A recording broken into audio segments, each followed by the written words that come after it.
नाना फडणवीस हे नाव गेल्या 300 वर्षांमध्ये अनेक वेळा अनेक कारणांनी वापरलं गेलं आहे. असंच एक नाव राज्याच्या राजकारणात वारंवार घेतलं जातं ते म्हणजे देवेंद्र फडणवीस.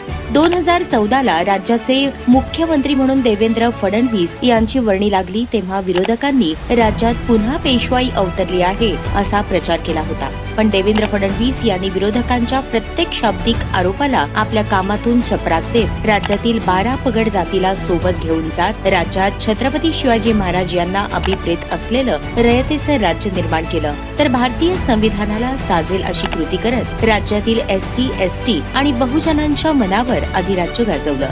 दीन दलित बहुजनांच्या मनात फडणवीसांनी मोठी जागा निर्माण केली आहे.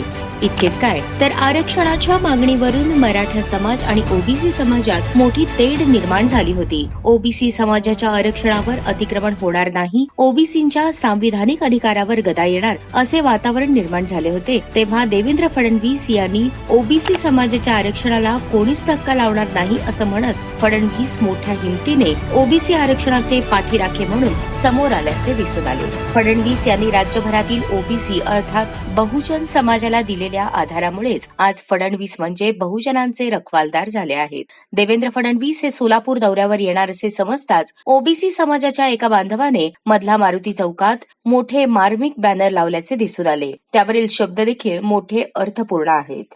महाराष्ट्रासाठी झटला, बहुजनांसाठी राबला, म्हणून तर प्रस्थापितांना खुपला. याच प्रस्थापितांनी 10 वर्षांपूर्वी फडणवीसांची पेशवाई म्हणून हिणवले होते. त्याच प्रस्थापितांना आता ओबीसी म्हणजे बहुजन समाजातील बोर सत्तेचे प्रस्थापित म्हणून हिणवताना दिसून येत आहेत हे मात्र नक्की.